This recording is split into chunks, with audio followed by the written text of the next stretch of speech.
तो parallel plate capacitor with three dielectric cells. Good morning students, आज का concept होगा हमारा parallel plate capacitor with three dielectric cells. Clear? एक बात सोचिए, कल हम लोगों ने प्रेडिकल किया, इंप्रूवमेंट्स पढ़ी, जब उसके अंदर कुछ था नहीं, आज उसके अंदर हम क्या डालेंगे? स्लैब। कलाकारी कर रहे थे ना, वर्क नहीं कर रहे थे, यानी किसी को किसी के अंदर डालने का मतलब कल वर्क नहीं कर रहे थे, आज हमको जबरदस्ती वर्क कराएंगे। तो जैसा क्वेश्चंस कहे तो देखिए हम क्या बना दिया, पैरेलल प्लेट। क्लियर? क्या बनाया हमने? Parallel plate. तो जब प्लेट होगा तो सिंपल सी बात, पैरेलल का मतलब जब दो लाइन एक दूसरे को कहीं पर इंटरसेक्ट ना करे। तो क्या कर रही? नहीं कर रही ना। तो एक प्लेट का नाम दे दो x और दूसरी का दे दो y। क्लियर? हमने कहा था कैपेसिटर तभी बनता है जब एक प्लेट को कंडक्टर से और दूसरी प्लेट को किससे जोड़े हम लोग? किससे जोड़े बॉस?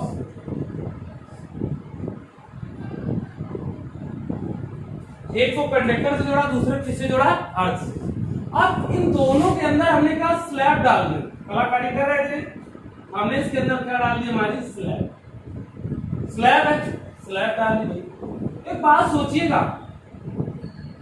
स्लैब डाल, हमारा जो कंडेंसर बन के आता है, कंडेंसर आपका आता है अखबार, ये क्या कहते हैं जो फैन में लगा होता है, इसको आप कभी तोड़े तो इसके अंदर देखना है अंदर गोल गोल पड़ा होगा, उसको डायरेक्ट स्लैब करेंगे, फिर उसमें चारों तरफ एक सिल्वर फॉइल लगी होगी, लपेटी हुई होगी, उसको सिल्वर होता है, वो क्या होता है? कंडक्टर होता है।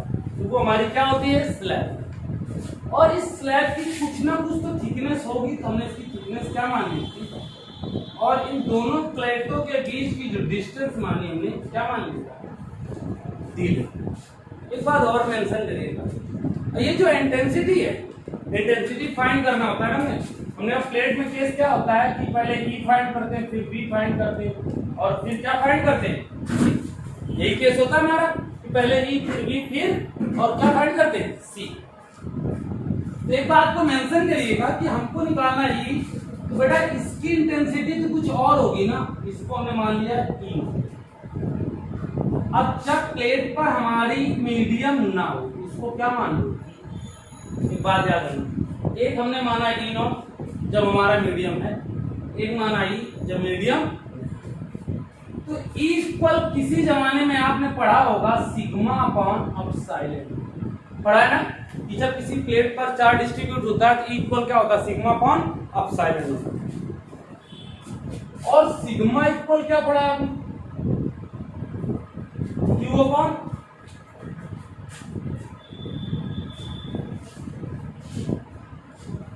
AX। ये कब की बात है? जब मीडियम E नॉट निकालिए आप बेटा। तो E नॉट क्या है? इंटेंसिटी निकालनी है, बट जब हमारा मीडियम, यानी हमारी इंटेंसिटी कब निकाली? जब मीडियम। तो हमने E तो निकाल लिया वो बेटा। अब मुझे जो रिक्वायरमेंट है ये याद रखना, जैसे कि संजीवनी बूटी होती है ना, हनुमान जी लाए थे, हम हनुमान तो है नहीं जो कि मेरे पूछ है नहीं, बड़ी संजीवनी बूटी का वर्क कर रही है आपके लिए। EBC नहीं, कोई टीचर होता है आपको बताता जाएगा, बट ये ऐसा क्यों होता है जनरली सबको नहीं बताएगा। रिक्वायरमेंट याद रखना, पहले E intensity of electric field, potential फिर C। तो हमने E निकाल लिया, E नॉट निकाल लिया। अब आपको जो निकालना है बेटा B। क्लियर? एक बात और याद रखिए, B निकालना है तो B निकालने बराबर हम लोगों ने फंडामेंटल पढ़ा था, B बराबर ED। क्या पढ़ा था? B बराबर ED। तो बेटा एक तो हो गया E नॉट और एक हो गया E। अब E नॉट वो है यानी स्लैब की, तो स्लैब की डिस्टेंस क्या है बेटा? क्या हो जाएगा? दूसरा वो है जब स्लैब ना हो, रिक्वायरमेंट मानिए कि जैसे हमारे ये दो हाथ हैं, हाथ हमने कवर कर लिया, तीन हाथों के जब मार्कर हम डाल रहे हैं, ऐसे डाल दिया मार्कर बेटा, तो दोनों के बीच की डिस्टेंस कितनी है? 10 सेंटीमीटर। कितने सेंटीमीटर है? 10 सेंटीमीटर। और मान लीजिए, लेट कर लिए, सपोज कर लीजिए जो प्लेट है, ये जो मार्कर है, उनकी थिकनेस क्या है? 2 सेंटीमीटर, 3 सेंटीमीटर, 2 सेंटीमीटर। तो पहले इनकी दूरी कितनी थी? 10 सेंटीमीटर। अब इनको हटा दो, कितनी बची 8, क्योंकि 10 में 2 सब्ट्रैक्ट। वैसे ये पूरी डी थी और इस टी को हटा दिया, प्लेटें कैसे आ जाएंगी नियर अबाउट, यहाँ हो जाएगी क्या डी माइनस। तो अब हम करेंगे क्या बेटा, ई नॉट का मान तो पता ही चल गया हमारा क्या होता है, K A epsilon nought t plus e का मान हो गया हमारा Q upon A epsilon nought d. कुछ कॉमन दिखाई दे रहा है बेटा आपको, क्या Q अपॉन ए एप्सिलॉन, क्या बचा T by K plus D minus T। कोई प्रॉब्लम? तो अब हम लोगों ने निकाल क्या बेटा, फाइंड क्या कर लिया हम लोगों ने, V फाइंड कर लिया। हमने क्या कहा था कि पहले E फिर V फिर C। तो बेटा एक बात सुनिए, हम लोगों ने जब V फाइंड कर लिया तो अब हमको फाइंड क्या करना है, C इक्वल क्या होता है Q अपॉन, C इक्वल क्या होता है Q अपॉन, तो Q अपॉन V का मतलब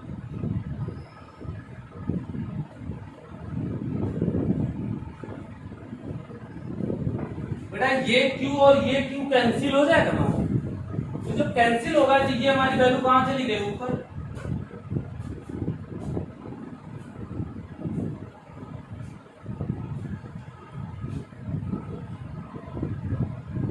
सपोज आप लेट करिए, न्यूमेरिकल केस क्या लेट कर लीजिए, इस पूरी प्लेट में यही हमारी क्या पड़ी है, स्लैब पड़ी है, तो टी की वैल्यू किसके बराबर हो जाएगी,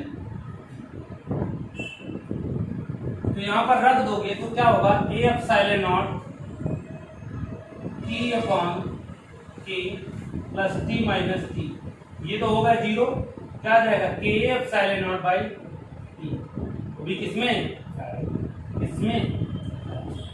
क्लियर हुआ कॉन्सेप्ट? ओके।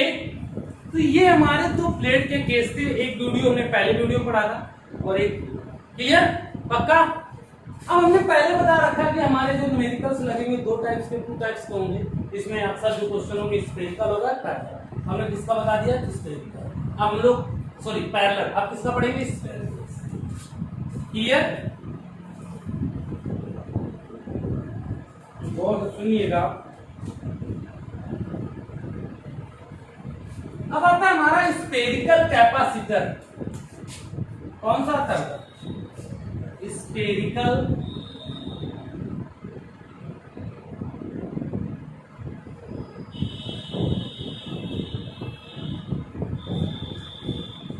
कैपेसिटर।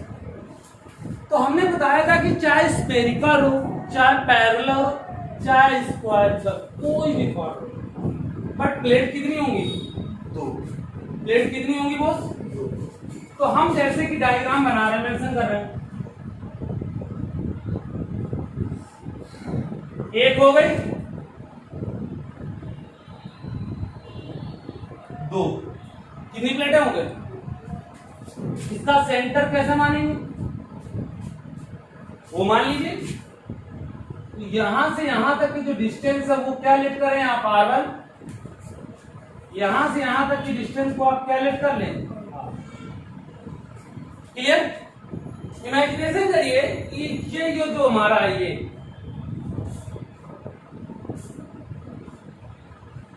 स्पेयर ए, इसको मान दो स्पेयर बी, इसको लेट कर लो। तो जो ए स्पेयर है उसको हमने किससे कनेक्ट कर दिया, कंडक्टर से। तो हम जैसे स्पेयर को कनेक्ट किया कंडक्टर तो किसका कैसा चार्ज आ जाएगा बेटा, प्लस, कैसा आ गया। अब सपोज स्पेयर बी को हमने कनेक्ट कर दिया किससे बेटा, अर्थ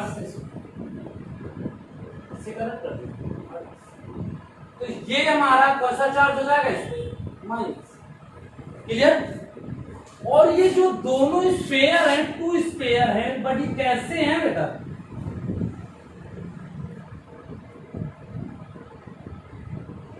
कॉन्सेंट्रिक सर्कल।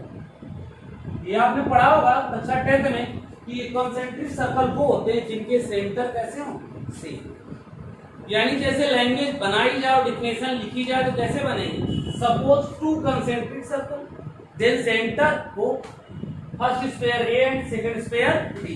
तो first sphere connected to conductor and second sphere B connected to earth. तो जब connect they are having plus Q and minus Q. कैसे स्पेयर है तो कंसेंट्रिक सर्कल। तो पहला स्पेयर ए को किससे कनेक्ट किया हम लोगों ने, कंडक्टर से, और बी को किससे कनेक्ट किया स्पेयर को, अर्थ से। Then sequence radius r1 and clear. And doubts? एक बात और भी हमने क्लियर की थी कि हमने कहा था जब स्पेयर का केस आए तो पहले बी फिर है ना। तो हम लोगों को पोटेंशियल निकालना है, पोटेंशियल।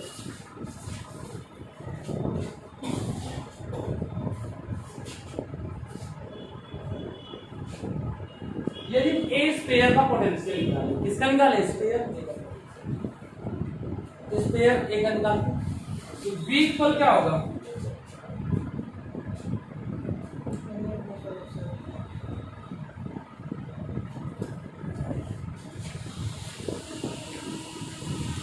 अब यदि हम किसकी बात करें, इस पोटेंशियल किसकी,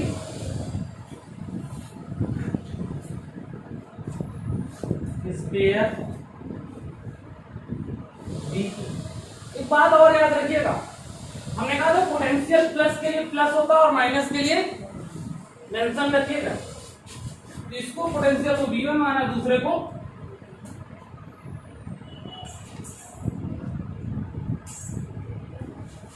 एग्री कर रहे हैं। अब हम लोग निकाल लेंगे नेट पोटेंशियल।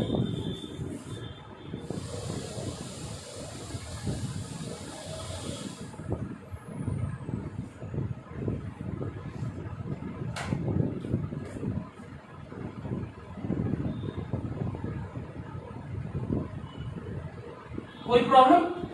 तो net potential V1 plus V2 but ये माइनस है, सबट्रैक्ट हो जाएगा।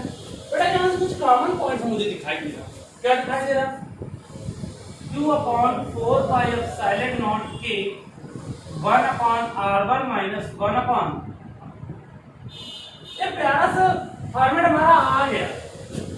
यदि आप देखिए गौर से तो B आ गया हमारा, बट अच्छा नहीं लगा, थोड़ा सा और फीलिंग करेंगे। तो फीलिंग करेंगे तो Q/4πε0 K R2 minus R1/R1। Agree कर रहे हैं? V निकालने के बाद क्या निकालते हैं बॉस, C। C बराबर क्या होता है बेटा, Q अपॉन,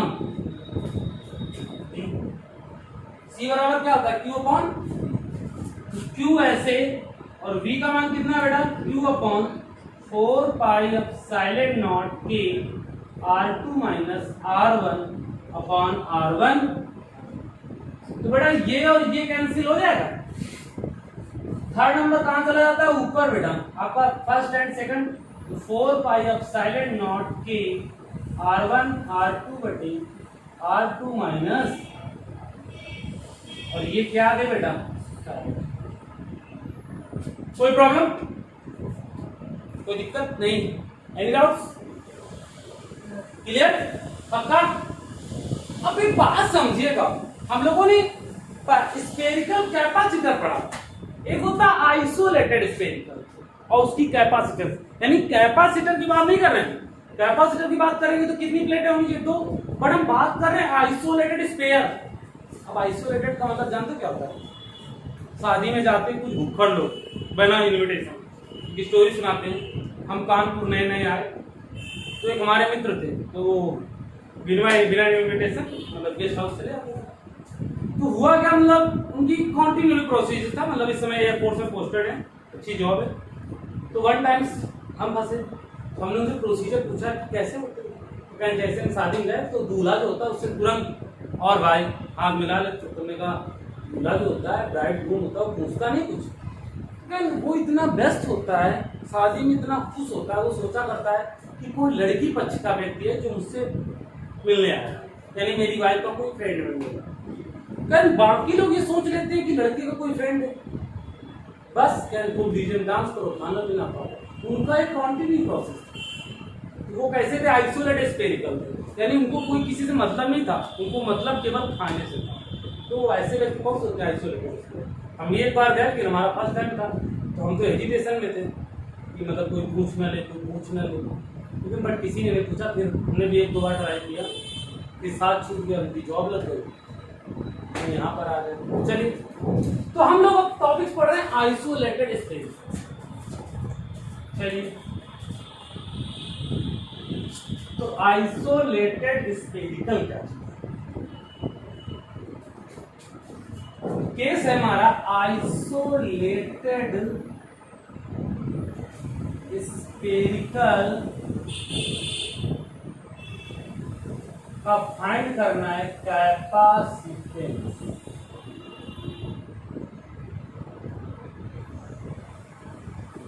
क्या फाइंड करना है बेटा? क्लियर? तो जैसा क्वेश्चंस कहे वैसा ही कर दीजिए। तो पहले तो हमने लेट क्या कर लिया बेटा? स्फीयर रिज्यूम किया हमने स्फीयर, और इसमें से हमने इलेक्ट्रिक फोर्स लाइन ड्रा कर दिया।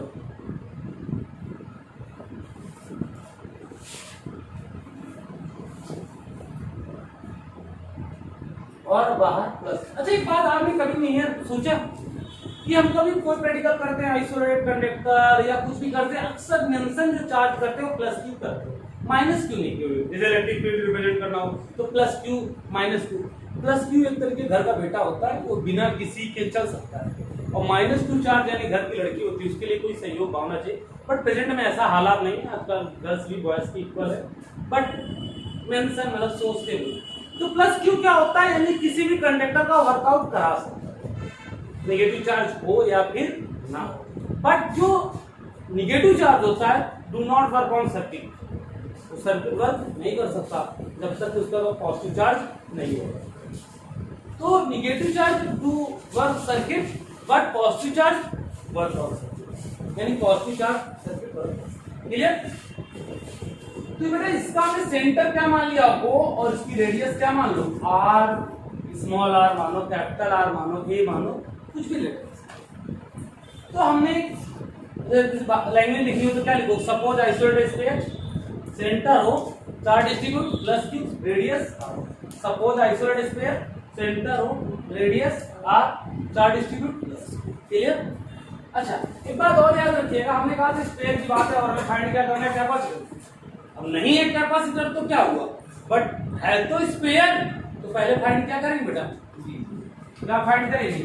तो v इक्वल आपने लेट किया 1/4 पाई एप्सिलॉन नॉट के q बटे क्या होता है? बहुत ही प्यारा कॉन्सेप्ट है। तो c इक्वल भाई q अपॉन v।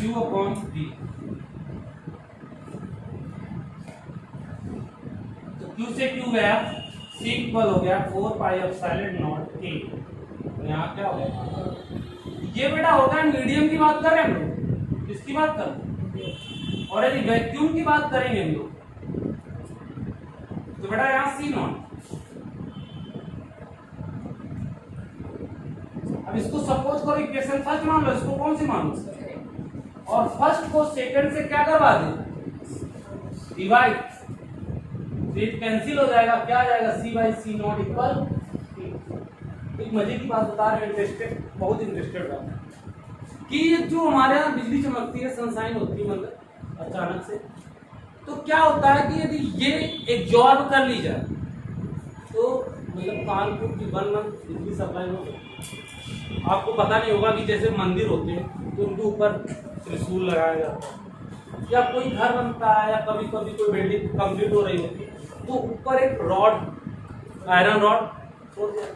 रीजन ये होता है कि कभी हमारी बारिश रेन फॉलिंग हो रही हो, ऐसा कुछ हो रहा हो, तो कभी बिजली चलती है तो वो लाइट को क्या कर लेती है? एब्जॉर्ब, यानी पूरी बिल्डिंग में नहीं देता। तभी टेम्पल जो भी मंदिर होते हैं तो उनमें क्या होता है? ऊपर एक लगा होता है, तो लाइट को पूरा क्या कर लेता है?